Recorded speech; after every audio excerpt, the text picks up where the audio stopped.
আজকে আমি বানাবো আলু দিয়ে মটন কারি।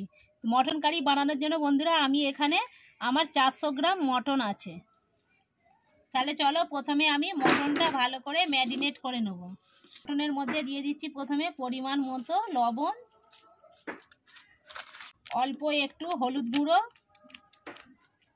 এর জন্য কাশ্মীরি লাল লঙ্কার গুঁড়ো,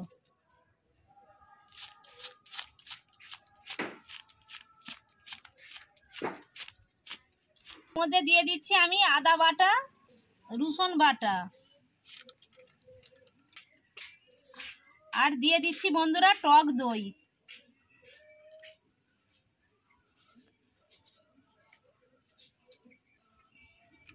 আর দিয়ে দেবো সরষের তেল। মাখিয়ে নেব।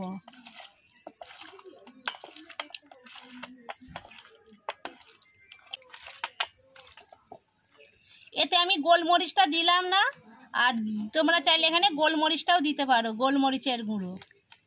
তাহলে চলো মাংসটাকে কিন্তু খুব ভালো করে আমি মাখিয়ে নিয়েছি। এবারে আমি আধা ঘন্টা চাপা দিয়ে রেখে দেবো। ম্যারিনেট করা আছে, আধ ঘন্টা হয়ে গেছে।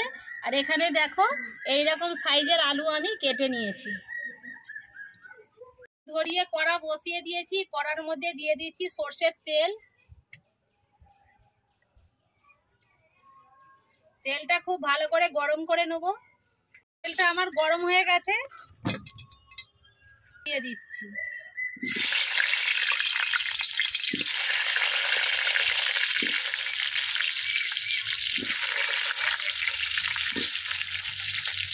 আলুর মধ্যে দিয়ে দিচ্ছি পরিমাণ মতো লবণ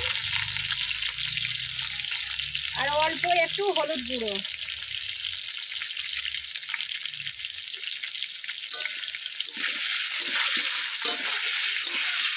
দিয়ে আলুটাকে আমি খুব ভালো করে লাল লাল করে ভেজে নেব। আলুটা দেখো আমি লাল লাল করে আমি ভেজে নিয়েছি। এবারে আমি তুলে নেব। আলুগুলো আমি তুলে নিয়েছি। এবারে এই তেলেতেই মশলাটা কষিয়ে নেব। এই তেলের মধ্যেই দিয়ে দিচ্ছি কেটে রাখা পেঁয়াজ।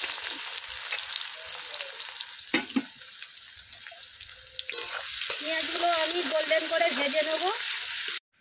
পেঁয়াজটা আমি ভালো করে গোল্ডেন করে ভেজে নিয়েছি। দিয়ে দিচ্ছি রসুন বাটা, আদা বাটা আর পেঁয়াজ বাটা। সব কিছু আবার ভালো করে কষিয়ে নেব।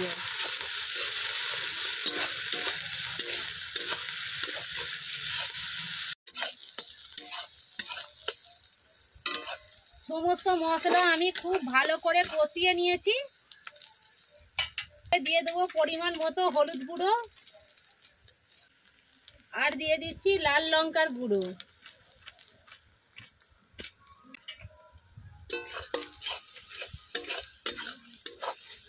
মশলাটা যাতে না পুড়ে যায় দিয়ে দিচ্ছি জল।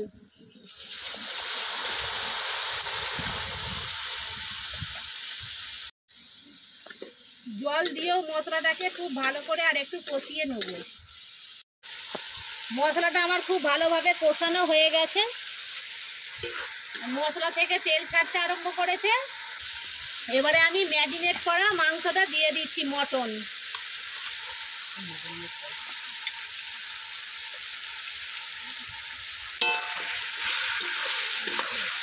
ভালো করে আমি মশলার সঙ্গে মাংসটা খুব ভালো করে কষিয়ে নেব। যেহেতু ম্যারিনেট করার সময় লবণ দেওয়া ছিল, সেই জন্য এখন আর আমি লবণ দিলাম না। পরে আমি যখন ঝোল হবে তখন আমি লবণটা দেব। কিছুক্ষণ নেড়ে চেড়ে মাংসটাকে কিন্তু খুব ভালো করে কষিয়ে নেব। আমি দিয়ে দিচ্ছি চিকেন মশলা।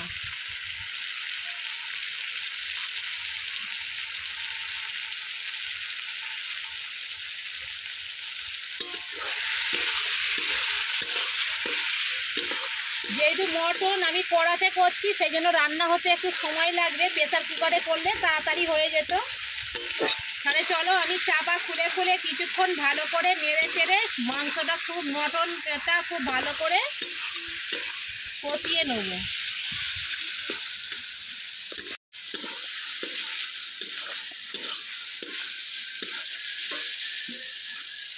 কিছুক্ষণ আমি নেড়ে নিয়েছি। আর দিচ্ছি অল্প একটু জল, যাতে না তলাতে লেগে যায়।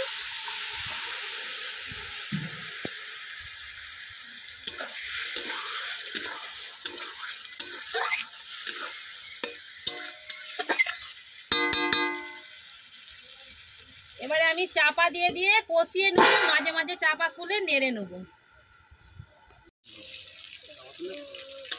20 মিনিট সময় ধরে বন্ধুরা আমি কিন্তু খুব ভালো করে কষিয়ে নিয়েছি। আর কালারটা দেখুন বন্ধুরা কত সুন্দর এসেছে, কত সুন্দর দেখুন কালারটা এসেছে। সেটা আমি খুব ভালো করে কষিয়ে নিয়েছি। এবারে আমি দিয়ে দেবো ভেজে রাখা আলু।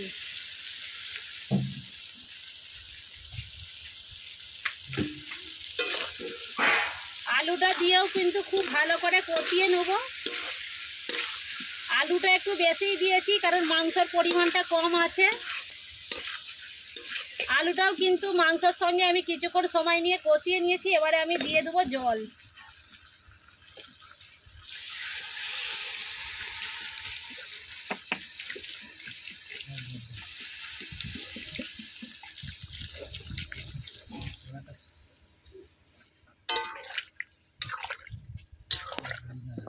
আমি দিয়ে দিয়েছি জল। এবারে দিয়ে দিচ্ছি আর একটু যেহেতু জল ঝোল হবে সেই জন্য একটু লবণ দিয়ে দিচ্ছি। এবার দিয়ে দিচ্ছি সানরাইজের গরম মশলা, সানরাইজের শাহি গরম মশলা।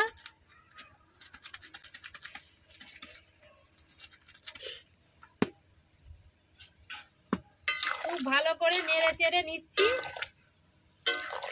এবারে কিন্তু যেহেতু আমি উনুনে রান্না করছি, অল্প আছে জাল দিয়ে পুরো আধ ঘন্টা সময় ধরে মাংসটা রান্না করে নেবো, নালে মটন নালে একটু সেদ্ধ হতে দেরি হয়। প্রেসার কুকারে হলে তাড়াতাড়ি হতো, কিন্তু যেহেতু আমি কড়াতে করছি সেই জন্য আধ ঘন্টা ধরে আমি খুব ভালো করে রান্না করে নেবো। আধা ঘন্টা পরে আবার ফিরত আসছি। তৈরি হয়ে গেল বন্ধুরা আমার এইরকম আলু দিয়ে মটনের ঝোল। তাহলে চলো এবারে আমি কড়া থেকে নামিয়ে নেবো। হয়ে গেল বন্ধুরা আমার এইরকম আলু দিয়ে মটন কারি।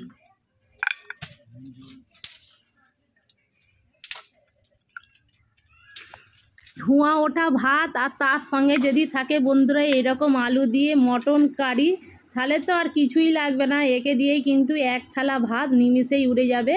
আর দেখুন বন্ধুরা কালারটাও যেমন সুন্দর হয়েছে আর গন্ধটাও কিন্তু ভীষণ ভালো বেরিয়েছে। তাহলে চলো আমি একটা প্লেটে কিন্তু ঢালছি। আর যেহেতু ছবিতে থাম্বনেল দেবো সেই জন্য ঝোলটা আমি কম করে দিচ্ছি, আর বাদ বাকি ঝোলটা কিন্তু আমি আলাদা জায়গায় একটা গামলিতে ঢেলে রাখবো। তাহলে চলো প্লেটে আমি সবটা ঢেলে নিই, তারপরে আবার দেখাচ্ছি। তৈরি হয়ে গেল বন্ধুরা আমার এই রকম আলু দিয়ে মটন কারি। এই মটন কারির ভিডিওটা তোমাদের কীরকম লাগলো অতি অবশ্যই কিন্তু কমেন্ট বক্সে জানাতে ভুলবে না। তাহলে চলো তোমরা সবাই খুব ভালো থেকো, সুস্থ থেকো। আর যেই সব বন্ধুরা আমার ইউটিউব চ্যানেল থেকে ভিডিওটা দেখছো প্লিজ সাবস্ক্রাইব করে পাশে থেকো। আর যেই সব বন্ধুরা আমার ফেসবুক থেকে দেখছো ফলো করে পাশে থেকো আর একটু সাপোর্ট করো, যাতে আমি আরও এই চ্যানেলটা নিয়ে যে এগিয়ে যেতে পারি। আর যেই সব বন্ধুরা আমার ইউটিউব চ্যানেল থেকে দেখছো আমার ফেসবুক চ্যানেলের নাম হচ্ছে মৌসুমি সাঁতরা। আর যেই সব বন্ধুরা আমার ফেসবুক পেজ থেকে আমার এই মটনের ভিডিওটা দেখছো আমার ইউটিউবের চ্যানেলের নাম হলো স্বপ্না অফিসিয়াল। প্লিজ সবাই একটু সাপোর্ট করো, বন্ধুদের মধ্যে শেয়ার করো। আর এই নতুন চ্যানেল খোলা হয়েছে, প্লিজ সবাইয়ের মধ্যে একটু ভিডিওটা শেয়ার করে দিও, যাতে আমি আরও এগিয়ে যেতে পারি। টাটা।